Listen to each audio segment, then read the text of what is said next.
Addison, he won the Bolitnikoff Award as the best receiver in the country.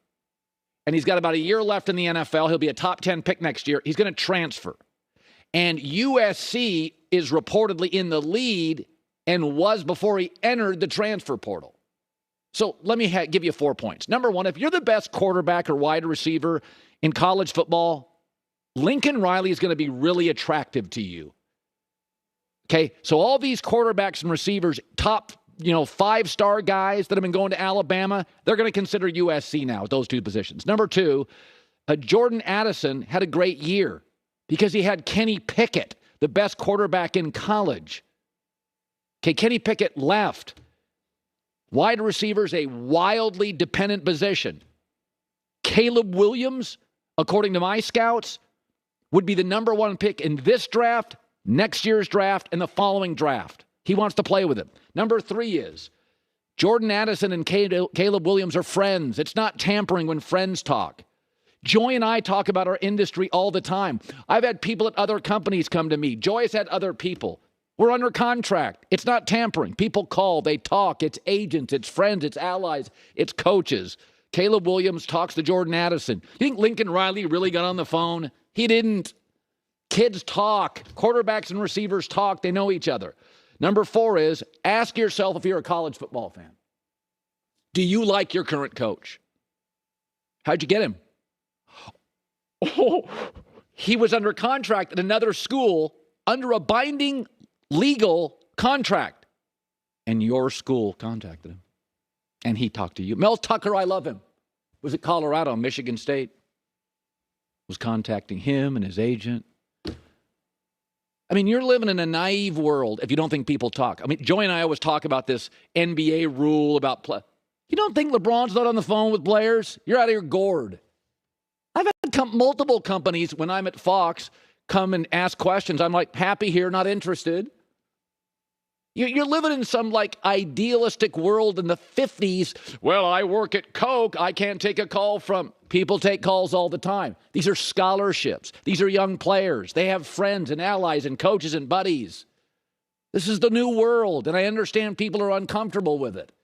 But Caleb Williams and Jordan Addison know each other. Colin, this is going to ruin college sports. Oh, yeah, it's going to really kill college sports when USC is dominant. Yeah, that'll kill it. LA watching college football. What's killing college football is to become too rural, too insular, too Alabama-driven, too SEC-driven. And I love the SEC. But when Miami gets good, if Texas gets good, if USC gets good, I got news for you. It's not bad. And let's stop with this nonsense. You have no problem stealing a great coach or coordinator from another school. You don't like it when a player has power and a player contacts a quarterback like Caleb Williams. That bothers you. But it doesn't bother you to get a coach who has a legal binding contract. That doesn't bother you at all, does it? You don't like when you lose your coach. Oklahoma's mad at USC. But if Brett Venables doesn't work and you go out and hire blankety-blank coach, and guess what? You're going to steal him from a school where he has a current contract. You got to get comfortable with uncomfortable. And players now have power. Now, it's kind of a scrambled mess. It's the wild, wild west. I don't think the way it's currently working is great for college football.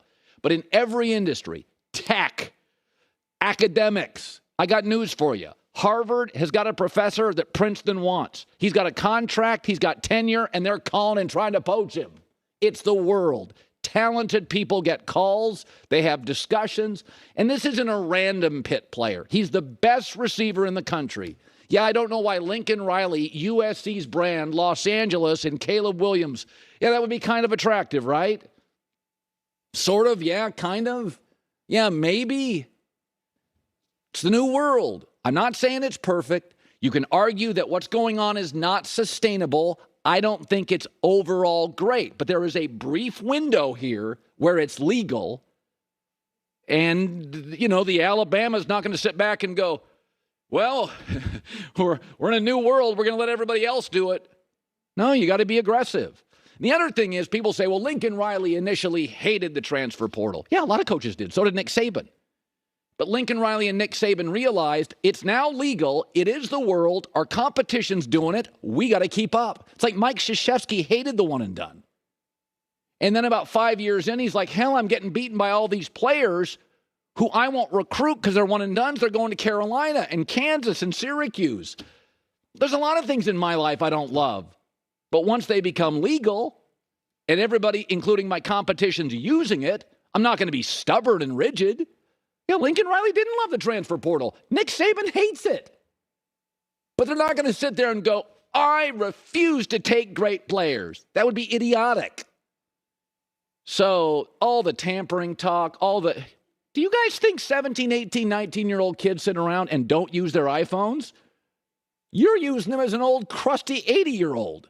You don't think kids are on those phones talking to their friends saying, Stu, Milwaukee makes you play their game. Boston made the Nets play their game. Milwaukee said, that's cute. Now you're going to play our game. Boston has no chance to score inside. They're going to be very perimeter-based in this series, and I do think they'll shoot their way to several wins. I don't think it will be 4, probably 2, maybe 3. But what we're looking at now with Giannis, and I always liked Giannis. He was a great kid. But I was like, years ago, I'm like, everybody said he's going to take the league over like LeBron. And I'm like, well, LeBron runs the offense. He's the de facto point guard. He's a great facilitator. But Giannis is gotten so good at facilitating and passing. He's gotten better at shooting. We are looking at a longer, taller version of LeBron in his prime. They run the entire offense through both. You surround them with shooters. They can facilitate. Other great players. Embiid needs somebody to start the offense. Tatum, better with a point guard. Kawhi, better off the ball. And those are great players. So Giannis has become LeBron to me. He's the best offensive closer on the floor, the best overall offensive player. It's not Durant, it's Giannis because he can score out or in with authority. He can facilitate. He's the best closer. He's got a high IQ. He also understands, he's got a keen understanding of when to turn it on and what the team needs. So Chris Middleton gets hurt. Shocker. He's averaged 8 assists since then. That is so LeBron, it's painful. And since, by the way, Middleton has been hurt, the Bucks have won by 30, 24, 16, and 12. And I mean, that thing yesterday was not close. It was not close. Had Giannis not missed several gimmies early, it would have been a blowout sooner. So, and a great example of this is Al Horford was really, really good and effective against Brooklyn. He was irrelevant yesterday. He was irrelevant. That's because great clarifies. LeBron always did that.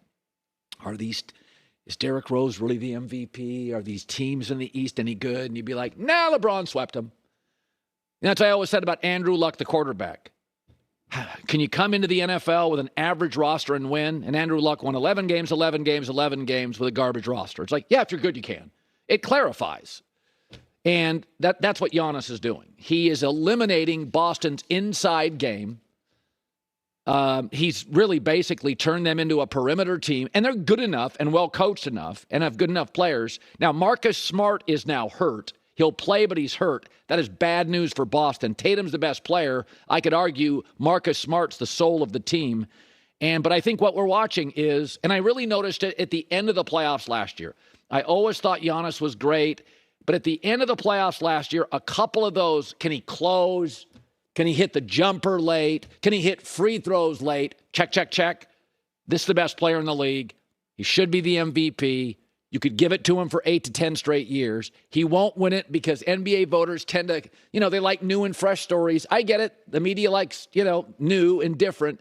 But this is the best player in the league, and he's clarifying everything. And if you have any questions about, does this work or that work, Giannis will give you an answer. They're better without Middleton against Chicago. And that thing yesterday, Boston's a good team, and Boston's a well-coached team. And they were completely, utterly out of sorts in the first half offensively.